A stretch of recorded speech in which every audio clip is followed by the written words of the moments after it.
Meghan Markle has introduced a 2023 Rosé from Napa Valley under her rebranded lifestyle label as ever, a move that officially marks her entry into the alcohol industry.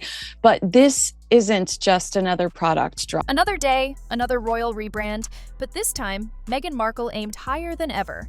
Her latest move? A glossy entry into the luxury market with her own rosé wine, as ever.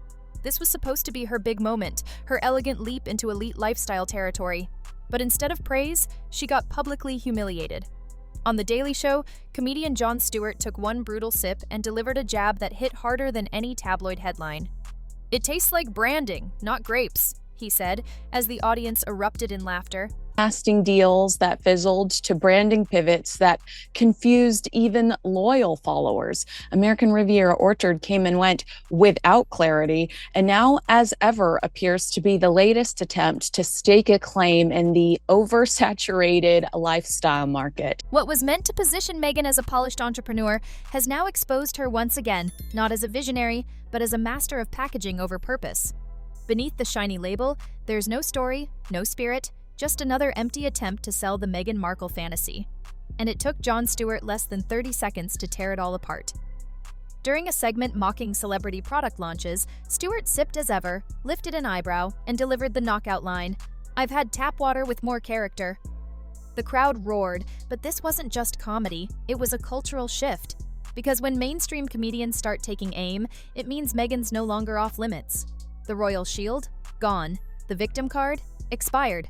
Still, this launch has struck a very specific nerve, not just because of what the product is, but because when it was released, July 1st, Princess Diana's birthday, a source close to the royal household told me it's not lost on Prince William that Meghan has launched an alcohol brand. Now, she's being mocked like any other out-of-touch celebrity hawking overpriced fluff disguised as purpose.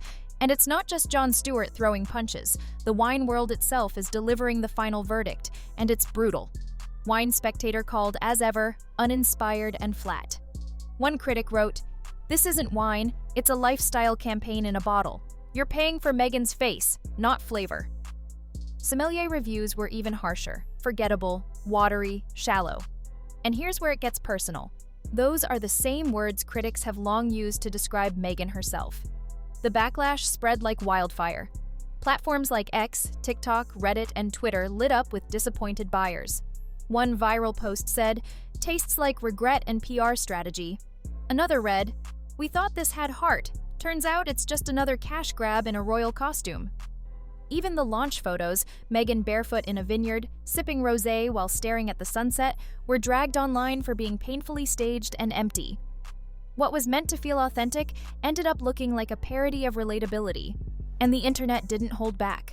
It felt to him pointed, or at the very least, shockingly tone deaf.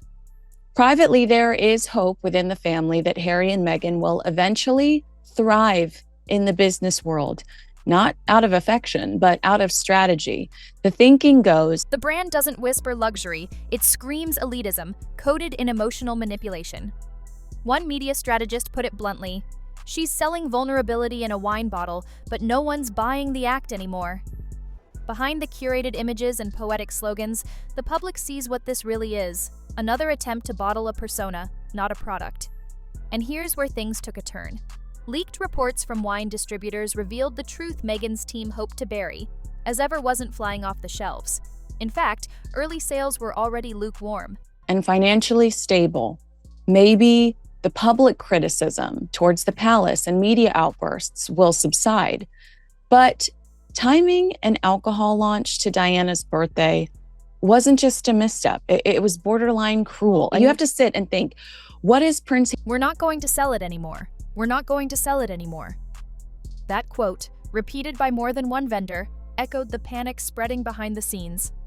As ever had already fallen short of expectations, but after Jon Stewart's takedown went viral, the collapse accelerated. Retailers yanked displays overnight. Wholesalers backed out of deals. The fear of backlash was real. Meghan's team had hoped this would be her Gwyneth Paltrow moment, a savvy entrance into luxury wellness. Instead, it's shaping up to be her biggest business failure yet. As Meghan is doing victory laps around the kitchen, excited for this launch, Harry is still thinking about the mother he lost, the mother that he loved, the mother that he talks to us about constantly. This is still a tough day for Prince Harry, too. Let's be honest, Meghan has spent years. But the most damning part of the As Ever launch wasn't the bad reviews or the retailer backlash, it was the silence. Meghan's inner circle, her powerful celebrity network, said nothing. No Instagram shoutouts from Serena Williams, no tweets from Oprah, no curated posts from Priyanka Chopra. The usual wave of support just never came. And in Hollywood, that kind of silence isn't passive, it's strategic. When the people closest to you stay quiet, it means they don't want their names anywhere near the fallout. Spent years framing herself as the spiritual successor to Diana, drawing comparisons, leaning into legacy, and positioning herself and her personal brand around compassion, healing, and purpose. Actions speak louder than words. But just sources say even Meghan's own circle didn't believe in the product. After early tastings, insiders described the wine as underwhelming, and the feedback behind closed doors was far from glowing. In an industry fueled by buzz, that kind of quiet isn't just awkward, it's a warning sign. Even her most loyal allies, the ones who usually rush to amplify her every move, were hesitant. And that silence? It wasn't accidental. It was a signal that they saw the iceberg before the ship sank and chose not to board.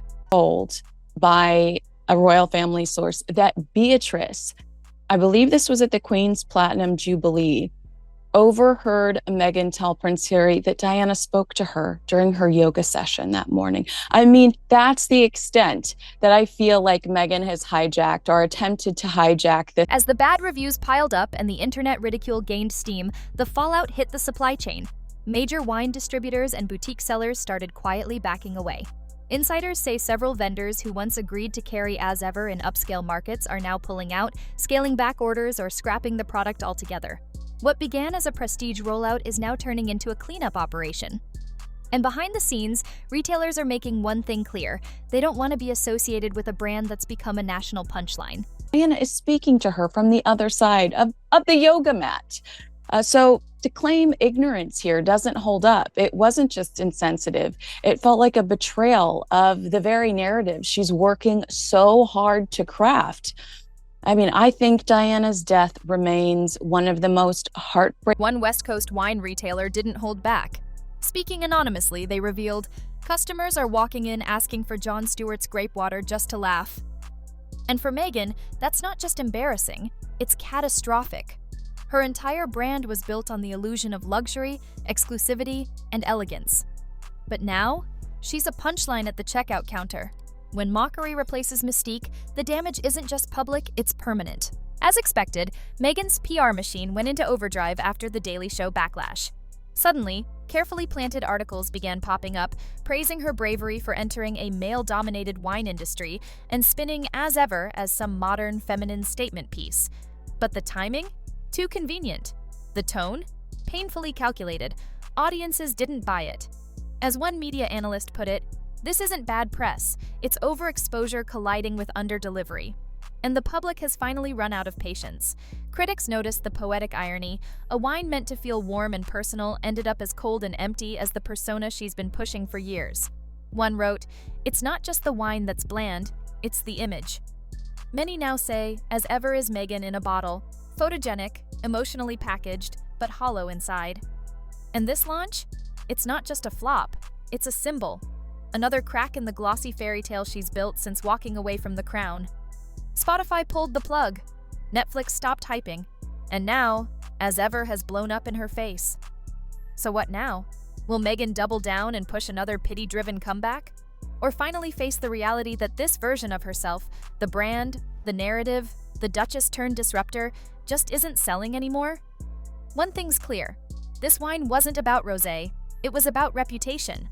And if she doesn't pivot fast, her next launch might be an apology tour, not a product drop. Because this was supposed to be Meghan's reinvention, her Gwyneth moment, her proof that she didn't need royalty to rule. But instead of sipping success, she's choking on backlash. And the public, once cautiously sympathetic, is done being fooled. As Ever didn't just reveal a bad wine, it revealed the truth behind Meghan's brand, a beautiful bottle with nothing inside.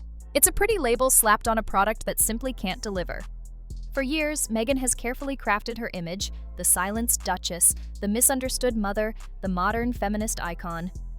But with every new launch that falls apart under pressure, that narrative is unraveling into something else entirely, a joke. And not just any joke, a very public, very expensive one. Jon Stewart didn't just critique a bottle of rosé, he shattered the illusion. He said out loud what millions were already thinking, that Meghan's empire isn't built on authenticity. It's built on performance, emotional scripts, and carefully packaged vulnerability.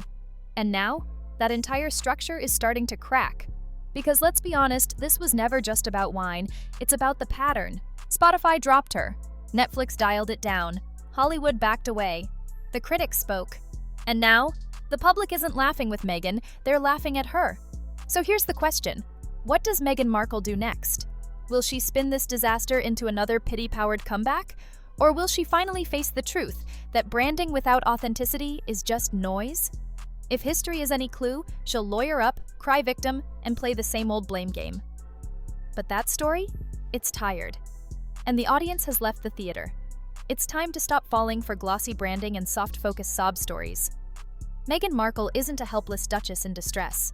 She's a calculated marketer, a self-made celebrity who turned pain into profit, wore royalty like a costume, and sold vulnerability without ever offering substance.